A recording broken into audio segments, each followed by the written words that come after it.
Hi friends, Siragadikka ஆசை சீரியலில் நாளைக்கு என்ன நடக்க போகுதுன்னு பார்க்கலாம். வாங்க வீடியோக்குள்ளே போகலாம். நம்ம சேனல் இன்னும் சப்ஸ்கிரைப் பண்ணாதவங்க சப்ஸ்கிரைப் பண்ணிக்கோங்க. ரோஹிணி அந்த செயின் எடுத்துகிட்டு போய் தன்னோட மாமியார்கிட்ட கொடுக்குறாங்க. மாமியார் அந்த செயினை பார்த்துட்டு, என்னடி இது என்ன திருட்டு செயினா? யாருக்கிட்ட திருடிக்கிட்டு வந்த? நீ ஒன்றும் சம்பாதிச்சிருக்க மாட்டியே, உன்னோட பழக்கமே திருட்டு பழக்கம் தானே, எங்கேருந்து இந்த செயின் திருடிட்டு வந்து எனக்கு கொடுத்து ஐஸ் வைக்கலான்னு பார்க்குற அப்படிங்கிறாங்க.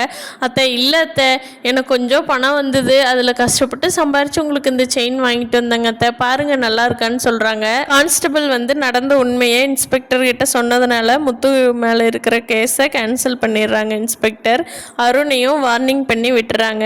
இனிமேல் இப்படி பண்ணிங்கன்னா பாருங்க அருண், உங்கள் மேலே இருக்கிற நல்ல எண்ணத்தில் தானே நான் நீங்கள் சொன்னதை கேட்டேன் அப்படின்னு சொல்லி அருணுக்கு வார்னிங் பண்ணி விட்டுறாரு. இதை பார்த்துட்டு அருணுக்கு ரொம்ப கோபமாயிருது.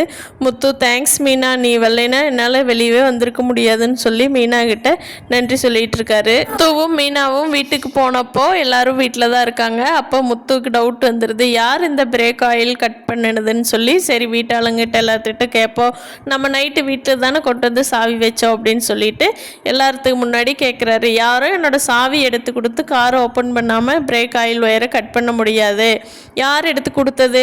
எனக்கு டவுட்டாக இருக்குது, நம்ம வீட்டில் இருக்கிறவங்க மேலேயே சந்தேகப்படுறது கஷ்டமாக தான் இருக்குது, ஆனால் நம்ம வீட்டில் இருந்து யாரோ சாவி எடுத்து கொடுத்து தான் இப்படி பண்ணியிருக்காங்க அப்படின்னு ரோஹிணி பார்த்துக்கிட்டே கேட்குறாரு. அதுக்கு ரோஹிணி, என்ன என்னை பார்த்துட்டே கேட்குறீங்க, எனக்கு எப்படி தெரியும் நீங்கள் சாவி ஆணையில் மாட்டியிருந்து எடுத்து கொடுத்தீங்கன்னு அப்படிங்கிறாங்க. அதுக்கு மொத்தம் இருங்க வெயிட் பண்ணுங்க, நான் சாவியை ஆணையில் தான் மாட்டியிருக்கேன்னு உங்களுக்கு எப்படி தெரியும் அப்படிங்கிறாங்க. ரெகுலராக அங்கே தானே வைக்கிறீங்க, அதை வச்சு சொன்னேன். என்ன முத்து இப்படியெல்லாம் சந்தேகப்படாதீங்க, நான் கொடுத்ததை நீங்கள் பார்த்தீங்களா முத்து அப்படின்னு ரோஹிணிக்கும் வந்துடுது. இதை பார்த்த மீனா, உங்களை பார்த்துக்கிட்டு தான் அவர் கேட்டாரே தவிர ரோஹிணி நீங்கள் தான் எடுத்து கொடுத்தீங்கன்னு அவர் சொல்லவே கிடையாது, நீங்களாக தான் சொன்னீங்க சாவி ஆணியில் இருந்துச்சுன்னு, அதனால தான் அவர் கேட்குறாரு.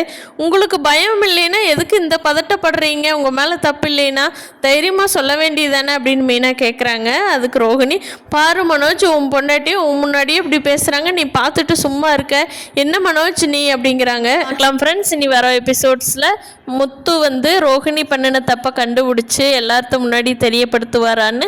இந்த வீடியோ பிடிச்சிருந்தா லைக் பண்ணிக்கோங்க. தேங்க்யூ.